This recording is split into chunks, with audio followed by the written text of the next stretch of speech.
I'm Faye Watt, and let's queer up trans rights. Nancy Pelosi defends keeping trans protections in federal hate crimes law. Former House Speaker Nancy Pelosi says she refused calls to remove transgender protections from federal hate crimes legislation, even when told it would make the bill easier to pass. In an interview with the Washington Blade, Pelosi recalled lawmakers urging her to compromise on trans inclusion.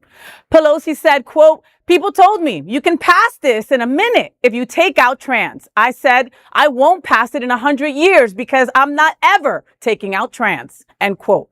Pelosi reflected on nearly 4 decades of LGBTQ advocacy and argued that public activism played a key role in advancing federal protections. She said, quote, "Anything that we accomplished, whether it was fighting HIV and AIDS, ending discrimination, passing hate crimes legislation, or ending Don't Ask, Don't Tell, would never have happened without outside mobilization," end quote.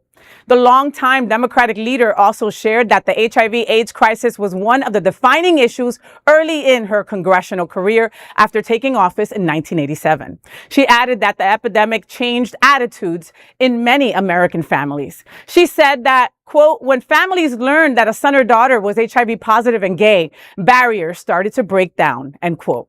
Pelosi also addressed the Stalled Equality Act, which would expand federal anti-discrimination protections for LGBTQ Americans. Despite the challenges, she said she believes the Equality Act will eventually become law. Say what you want to say about Nancy Pelosi. One, she looked really hot back in the 80s, okay? Yeah. But when folks told her to throw trans people under the bus for an easier win, she said, hell no. That's called allyship. That is an ally. You know, I mean, it's not just writing a happy pride post during this month. That is how you support the LGBTQ plus community. Everybody loves equality until it's time to risk something for it. And she was always willing to do so. Exactly, because you know what, you can talk, but I don't look at talk, I look at actions. And she has stood her ground for us. And I really appreciate that because I've seen during this time, even in our community, people have been quick to turn their back on the trans community. Thank God for the ones that have been, you know, there for us, loyal. Yeah. But I've seen it. So this just means the world to me that I've always liked her, but now I like her even more. You know? Well, I think that there's special props to go to people who have been fighting the fight from the 80s. Yeah. You know, because I mean, I remember I was around in the 80s and like... Oh, what were you, 2 years old? Yeah. But he was around, right? No, I was born in the 70s. But I just remember how taboo it was back then. And if anybody voiced support for gay people, it was like...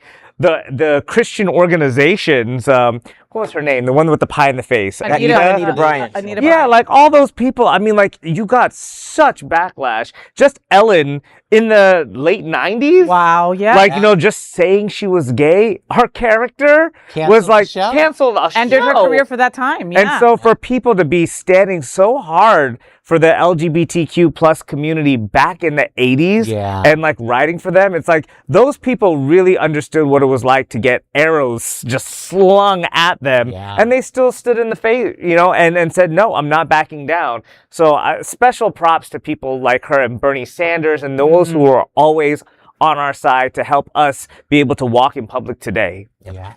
So, okay.